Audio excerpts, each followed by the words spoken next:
All right, over to you. Okay, thank you very much, Lisa, for the invitation, and thank you very much for everybody who joined. As Lisa said, I'm gonna introduce you my master thesis, the Future Class Teachers Preparation for Multilingual Context in Finnish Education, a translanguaging approach. And well, first of all, I guess that most of you are not familiar with Finland, or at least with the Finnish linguistic context. So that's why I will give you a short introduction related to the Finnish linguistic context, and then I will focus on the purpose of my study and the details related to my study. So yeah, Finland, it's quite a big country in Europe related to the area. It's on the top 7 of Europe, but the population is quite small, 5.6 million inhabitants, and it has two official languages. Finnish and Swedish are recognized in the constitution as the official languages of Finland, but at the same time, there are some recognized languages in the constitution, such as the Sami languages, 3 Sami languages, which are indigenous languages, the Romani language, and the Finnish Sign Language and the Swedish Sign Language.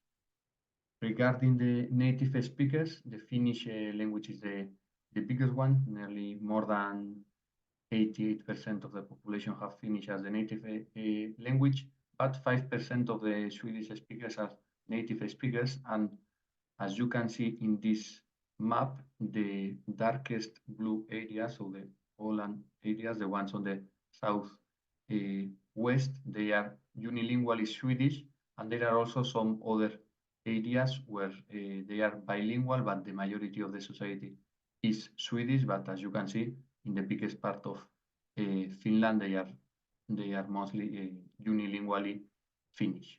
So yeah, just to let you know, Finland officially it's a bilingual country, and schools as well are divided based on the language.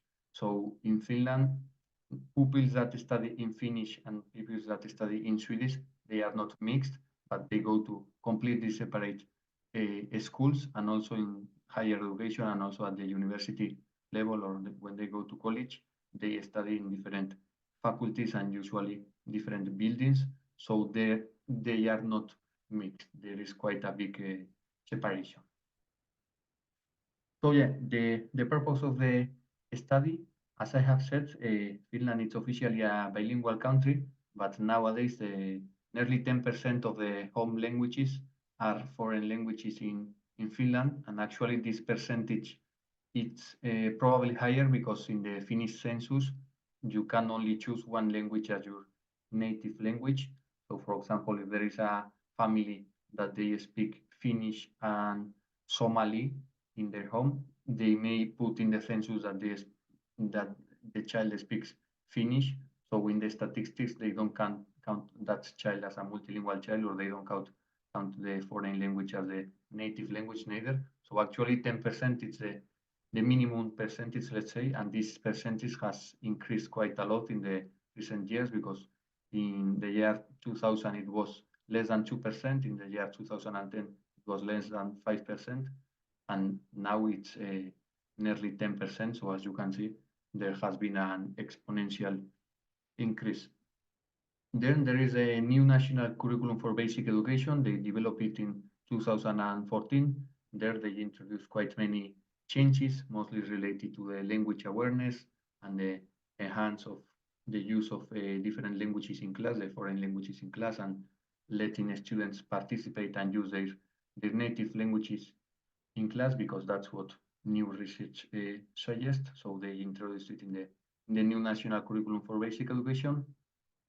Then, of course, the new theories regarding the understanding of the languages. I don't know if you are familiar, but yet during the recent years, there have been a lot of theories suggesting that the way languages were learned, or how languages have been always researched, was not the correct way, and new theories understanding, well, changing the traditional understanding of the languages and enhancing multilingual practices. And in one of those multilingual approaches, or one of most common one or famous one, it's translanguaging, that I will give more details soon. But yeah, it's a new multilingual approach that has been mostly researched from 2010 on. So then, of course, as I have said, there was a new curriculum developed with quite many changes regarding the linguistic rights and language awareness. So of course, to that changes, class teachers need to adapt to that change and also to the new reality, because as I have said, there has been a quite big change in the population and in the characteristics of the languages in the population. So of course, the class teachers need to adapt to those realities, and in order to adapt to that reality, the education that class teachers receive at the university has to be adapted to. So previous research suggests that class teachers do not have enough knowledge to adapt and enhance multilingual practices in a school. They don't have enough knowledge because they don't work enough that at the university, or that was at least my hypothesis. So that's why I decided to investigate how class teachers are educated at the university level, because previously most of the research was focused on what do class teachers do in the classrooms, but nobody research what do they learn during their studies, as Yuan and Yang suggested. So translanguaging. As I have said, translanguaging is a new pedagogy, a new perspective developed regarding multilingualism, and it was first developed in 1994 by St. Williams in Wales, in the United Kingdom, and it was used to describe bilingual practices, because in Wales they have their own language, which is Welsh. So there were many times students that used to speak Welsh and some other thing from English families. So it was a, a new practice that he developed to enhance using Welsh and English in class and improve both levels. So native Welsh speakers improve the Welsh level and mostly English as well. And on the contrary, native English speakers improve as well their English, but mostly as well their Welsh level. So that's how translanguaging was first developed, but as I have said before, it was not research, or it was not widely researched until 2010, where many researchers, especially Garcia and Lee, they started developing theories regarding it. So Garcia and Lee developed two new routes, or two new paths, to describe and define the current conceptualization of translanguaging. And the first one was translanguaging as a pedagogical practice. So this one is related to what St. Williams developed in Wales, which is basically using translanguaging in class as a pedagogy to enhance the learning of new languages. But also there is another path, or another route to the definition of translanguaging, which is more related to the linguistic path, which is the influence of the term languaging.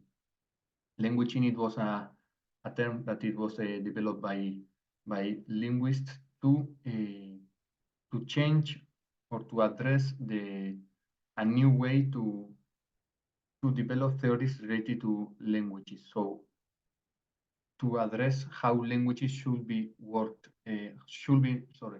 separated in education, and as well how to develop new theories related to language learning. So instead of separating language in our brain, like saying this part of the brain is related to English and this one to Russian and the other one to Finnish, they started developing new theories that and those theories say that languages should be learned in a mixed way, in a multilingual way, and that we should not separate them in schools. So that's what the idea of languaging meant, or that was the main idea of languaging. So from languaging, they developed the idea of translanguaging, but not only as a pedagogical practice, but also as a way of researching, or doing research related to how humans interact and how humans learn languages.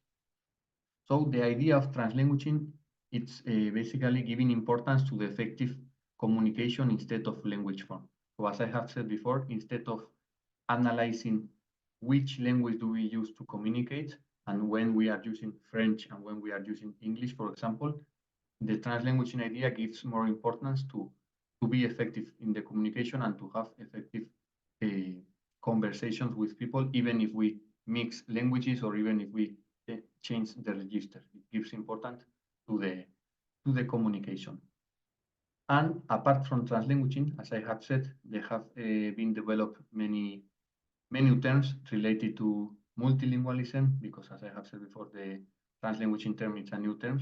And as you will see here in the table, there are quite a lot of terminologies used in literature. To be honest, I was not familiar with most of them, like code meshing, code mixing, code switching, languaging, metrolingualism, multilingualism, plurilingualism, polylanguaging, sandwiching, and supervernacular. So I guess that some of them you may heard about them, you may not know all of them, and maybe you have heard about other terms, because as you can see, there have been a lot of research done from 2010 onwards. But the most common terms, or the ones that have been most used, are multilingualism, plurilingualism, and translanguaging. So those three are the ones that I have mostly used as well in my research. They are the ones as well mostly used in the new curriculum for basic education that was developed in Finland, and actually those three match for the like those three can complement each other, because actually plurilingualism it's more on an individual level. So how a person or an individual is able to speak more than one language or even register, and when two individuals or two people that are plurilinguals interact, they create a multilingual situation. And then the practice that they do mixing those registers or mixing the languages will be the translanguaging practice. So it will be the same as well in a school context, of course. If we are in a classroom and we have plurilingual classrooms, that classroom will be a multilingual classroom, and the pedagogies applied in the classroom by the teacher, there will be translanguaging pedagogies, or also the activities or the linguistic practices done by the students by themselves when they interact between each other. It will be the translanguaging practices.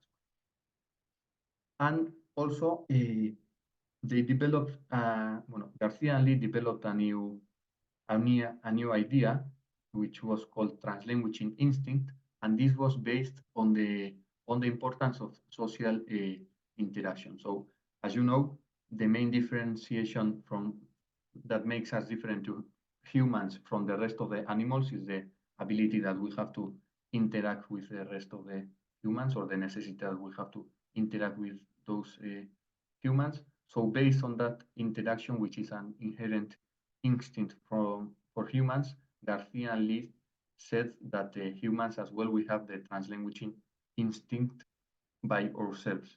So that when we are born as a humans, we already have the translanguaging instinct. So based on that, there are some research done that they suggest that translanguaging practices should not be enhanced in class, or that there is no need to enhance those practices in a school, because humans already develop it by themselves. But as I have said, that idea is still developing, and not many research have suggested that. But just to let you know that this idea as well exists, but I didn't take it into consideration during my research. So yeah, translanguaging in Finnish education, as I have mentioned before, there has been a profound transformation of multilingualism in Finland. Before, the multilingualism was understood as the separation between the official languages in Finland, Finnish and Swedish, and the recognized languages, the Sami languages, sign languages, and the other languages that are recognized in the constitution. But nowadays, the multilingualism in Finland is more understood as the national languages in Finland, and then the foreign languages that have that are nowadays used due to the big immigration that has been recently in Finland. Then, as I have mentioned, The language awareness is highly highlighted in the new national core curriculum for education. So in many parts of the curriculum, it mentions the importance that using different languages and enhancing the use of languages in class by the teachers, and also letting the students interact in their native language, even if the teacher is not able to understand that language. Then there are 7 transversal competencies mentioned in the curriculum, and 2 of them are highly related to multilingualism. As I have said, the use of all the languages in class is encouraged, and the term translanguaging is not mentioned in the curriculum actually, but if we take into consideration the characteristics that I have just mentioned, so enhancing the use of different languages, letting students use their own languages, and not only letting but encouraging them to use their own native languages, and doing multilingual practices in a school, if we take into account all those characteristics, if we apply them, we end up applying translanguaging practices. So even though translanguaging as a term, it's not mentioned in the Finnish basic curriculum for education, translanguaging practices are allowed and enhanced. So there is a disparity between the macro level and micro level. That's what Ali Sari conclude. This means that, as I have said, in the macro level, which will be the curriculum, translanguaging is enhanced and highlighted, but then in the micro level, so in the classroom practices, in the classroom level, teachers usually don't have multilingual and translanguaging practices, even though they have a positive belief and attitude. But as Shestunova said, and as I have mentioned before, those practices do not align with their beliefs. So class teachers usually have positive beliefs and attitudes towards languages, towards multilingualism, towards translanguaging, but then in reality, in the classroom, they don't apply those type of practices, and they usually restrict the use of other languages than the target language in class, or the Finnish language. And then there has been some research done related to the experience of the teachers, and having more experience provides more knowledge. So teachers that have more experience, they have more knowledge related to linguistic practices, but that doesn't have any consequence in the teaching practices. So even though some teachers have more knowledge, then there is no a big difference between the teachers that have, between the practices that the teachers that have a lot of knowledge do, and the ones that have a lower knowledge. So there is no any correlation in that sense. And lastly, translanguaging in Finnish teacher education. Class teachers' understanding may be related to their experience as students. So what Heikola and Grad suggested is that mostly young teachers that have just left university and started now working in the Finnish education, they have realized that they have more understanding than other teachers that have been working for more years, and they suggest that it's related to the fact that they have lived in a Finnish education where it was a little bit more multilingual. So as I have shown you before, there have been a huge change during the recent years in the Finnish education and in the amount of languages in general in Finland. So the young teachers have lived that transformation, so they are more used to have more languages in class, whereas the oldest teachers are not used to that. So that's why the young class teachers know a bit more than the older ones.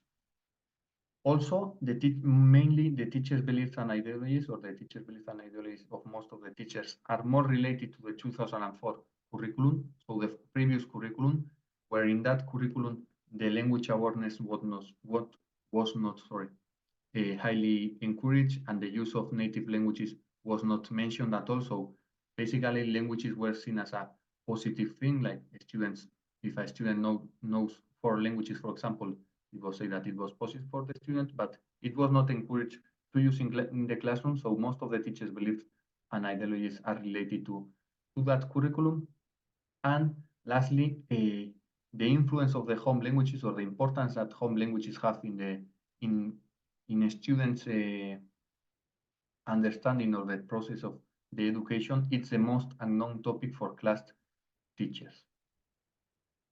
So based on that, I developed my research task and questions. And as I have mentioned before, the focus was on how class teachers get prepared at Finnish universities to address multilingual contexts, as well as addressing the specific approach to multilingualism, which will be translanguaging. And I took the teacher education perspective. So I interviewed teacher educators, sorry. So professors and lecturers that work in Finnish universities, working with students that will end up working as class teachers. So I have two main research questions. First of all, how are future primary education class teachers in Finland prepared to address multilingualism? And second, how is translanguaging, a specific approach to multilingualism, conceptualized in Finnish teacher education? So the paradigm that I took was a constructivist paradigm. So the results that I got cannot be applied in other contexts, especially because I didn't get enough data, or I didn't interview enough participants. The methods were open-ended questions in a semi-structured interview and a focus group. So I did a semi-structured interview, and I did as well a focus group with open-ended questions. Then that data was analyzed in an inductive content analysis method, and then the transcription was done, naturalized and denaturalized, depending on the relevance that their words have. So the participants, as I have mentioned before, I did an individual interview and I did a focus group. At the beginning, my idea was to do 2 focus groups, and actually I had other 3 participants for the individual interview, and I wanted to compare both focus groups, but during the day that I was about to do the first focus group, 3 out of 4 participants canceled their participation. So I ended up doing the individual interview with the only participant that connected to the meeting. And then I did the second focus group. And as you can see, they are from 2 different universities, the University of Helsinki and Jyväskylä. So that's why as well these results cannot be generalized, because I haven't analyzed all the universities in Finland. And they work, of course, in the faculties of educational sciences in areas related to class teachers, multilingualism, and translanguage. So the results and interpretation, I created 5 categories, 57 codes, and 11 excerpts. Today I will show you the name of the categories and some of the excerpts. I don't have enough time to show you all the codes. So the first category was the preconceptions about multilingualism and translanguaging.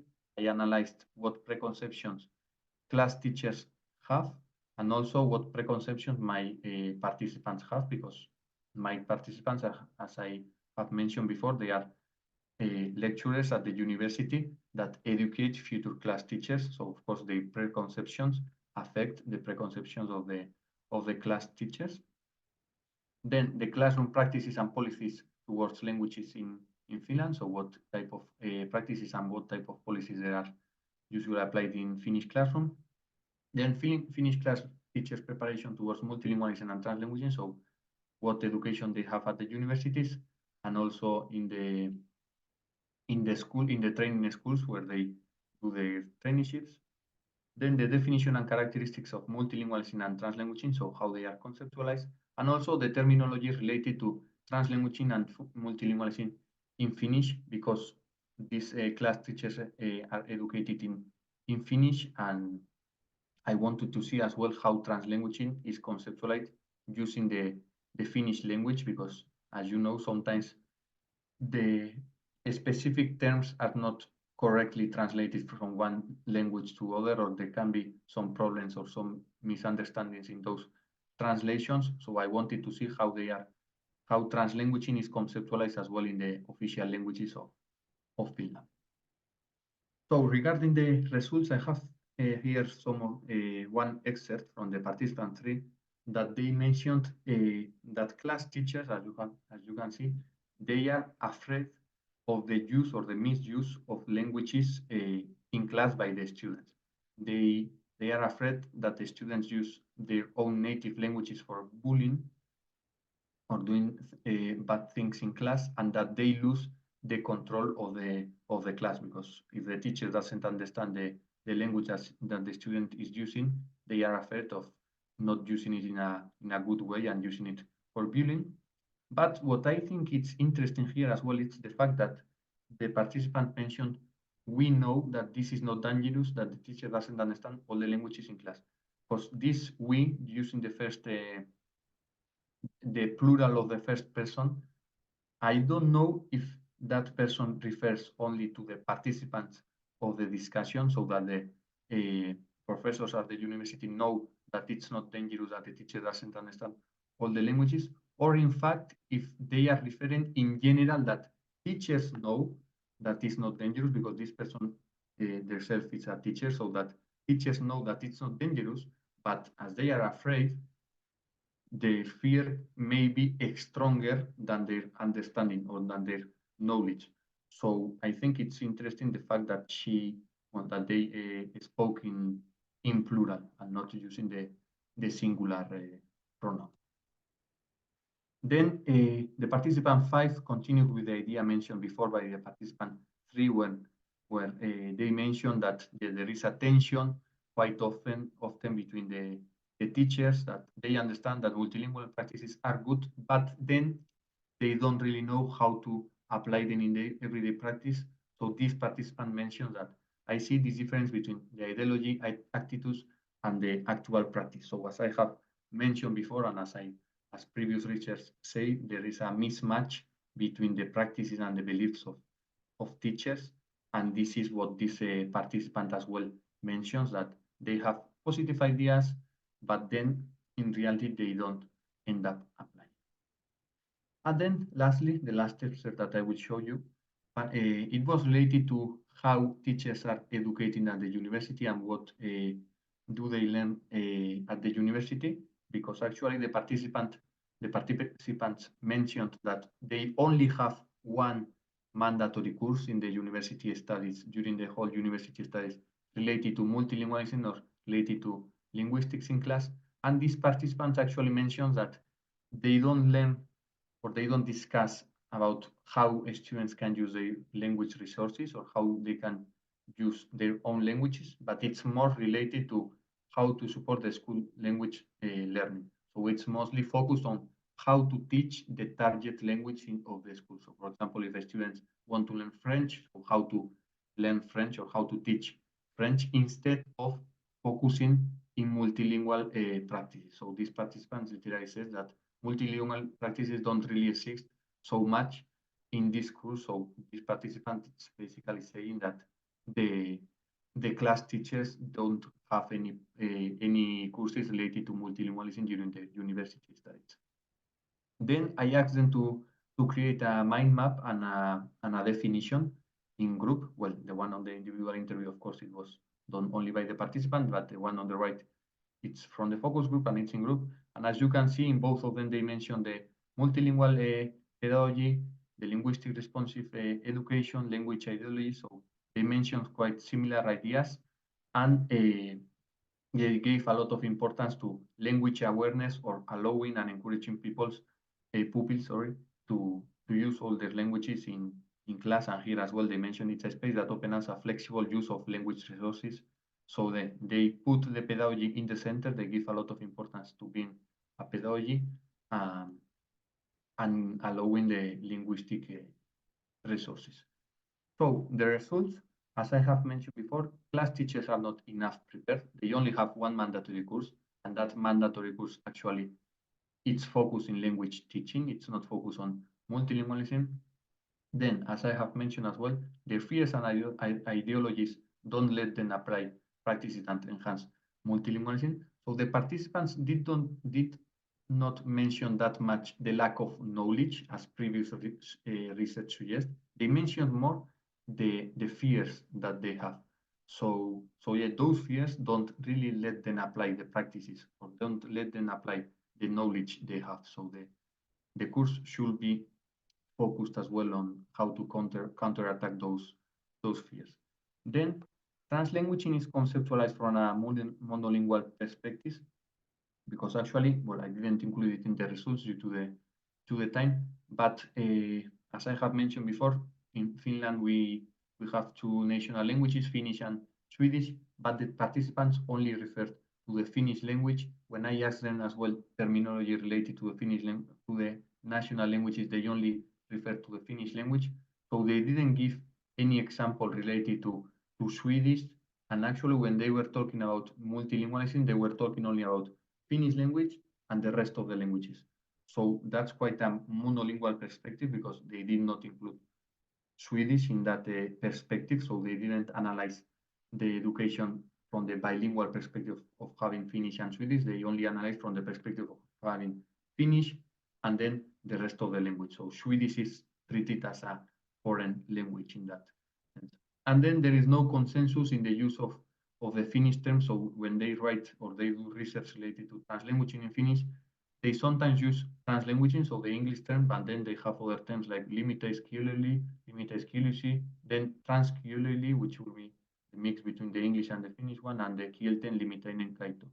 So yeah, the fact that they don't have one term as well, it's a barrier to educate class teachers in translanguaging because they may know what is translanguaging, but then when they see the conceptualization in Finnish, they may not relate with translanguaging because there are different terms. So that's a barrier as well in that sense.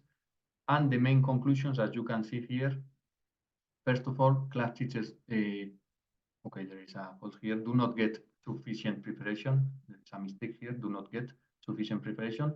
So they do not have enough knowledge to counteract their fears and ideologies. As I have mentioned during the results, that lack of preparation makes bigger the fear, so they are not able to counteract those fears. Then translanguaging is conceptualized as a planned pedagogical practice. They mention it a lot during the discussion, and they include it as well in the definition that translanguaging should be planned. So, for example, as I have mentioned before, some researchers suggest that there is a translanguaging instinct and that translanguaging is natural, but in Finland they believe that it should be a planned pedagogical practice. So teachers have to expend time on planning the activities. And regarding future research, teachers should be interviewed and ethnographical research should be done as well to compare what university lecturers say comparing to class teachers in Finland and also compared to ethnographical research, so to actual practices in class to analyze even more that mismatch between the practices and beliefs. And lastly, the Swedish speaking perspective has to be analyzed too, because actually I didn't interview any Swedish speaking teacher or any teacher from Swedish speaking faculties, and I think it will be interesting to see if the minority, so the Swedish speaking people, see the reality as the majority does, because I don't believe so, because the majority of Finnish speaking people usually reject in that sense the Swedish perspective, but it will be interesting to see if the minority, so the Swedish speaking perspective, if they take into consideration the Finnish language or how they see that reality regarding the multilingual situation in Finland. So that will be as well an interesting perspective to analyze. And this will be my references. Thank you everybody for joining, and I'm open to answer your questions and to listen your suggestions. Thank you very much.